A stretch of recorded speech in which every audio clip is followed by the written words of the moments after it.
জনগণকে ধোঁকা দেওয়ার দল বিএনপি নয়। আমরা যা বলি তাই বাস্তবায়ন করি। মাননীয় প্রধানমন্ত্রী জনাব তারেক রহমান ৩১ দফার আলোকে আমরা যে ওয়াদা দিয়েছিলাম এই জেলায় জনমানুষকে, তার এক এক করে বাস্তবায়ন তিনি শুরু করেছেন।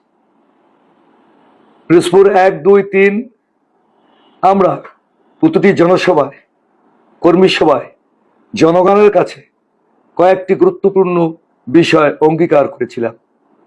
বিএনপি ক্ষমতায় এলে পিরোজপুরে একটি অর্থনৈতিক জোন করা হবে এবং আমরা ব্যাখ্যা দিয়ে বলেছিলাম এই অর্থনৈতিক জোনটি কচা বলেশ্বরের মোহনায়, বিশেষ করে চীনমূর্তি সেতুর আশেপাশে ঘিরে তৈরি করলে কর্মসংস্থান সৃষ্টি হবে। আমরা ক্ষমতায় গেলে সেটি বাস্তবায়ন করব।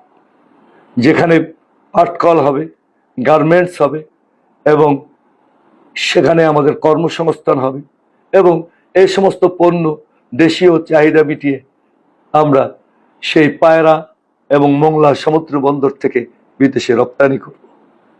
জনগণ সেই সমস্ত কথা শুনেছে, উপলব্ধি করেছে এবং আমরা ক্ষমতায় আসার পরে আমাদের ২ এমপি এবং আমি আলাদা আলাদাভাবে মাননীয় প্রধানমন্ত্রীর সাথে দেখা করেছি।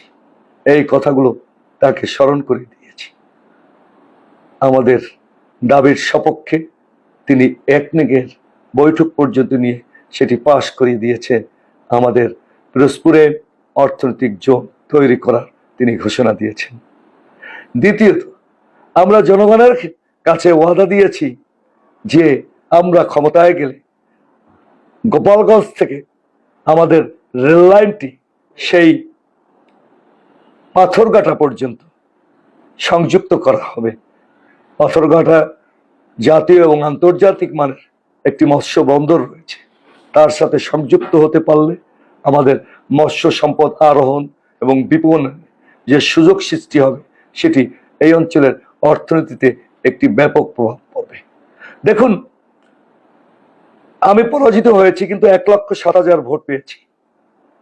তারপরে এই অঞ্চলের উন্নয়নের জন্য, মানুষের সাথে কাজ করার জন্য শুধু এক আসন নয়, এই জেলার ক্ষুদ্র বৃহত্তর উন্নয়নের সাথে আমাকে মাননীয় প্রধানমন্ত্রী সম্পৃক্ত করেছেন।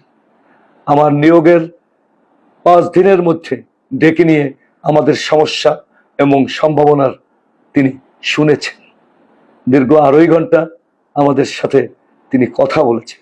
সেখানে এই কথাগুলো আমি তাকে স্মরণ করে দিয়েছি এবং আমাদের অন্য ২ এমপি জনাব আহমদ সোহেল মঞ্জুর সুমন, যিনি মন্ত্রী, প্রতিমন্ত্রী, এবং জনাব রুহুল আমিন দুলাল, তারাও আলাদাভাবে দেখা করেছেন। একই কথা, একই সুরে আমরা বলেছি। মাননীয় চৌকস প্রধানমন্ত্রী আমাদের ওয়াদা, জনগণের কাছে দেওয়া ওয়াদার তিনি প্রতিটি ওয়াদা তিনি পালন করার চেষ্টা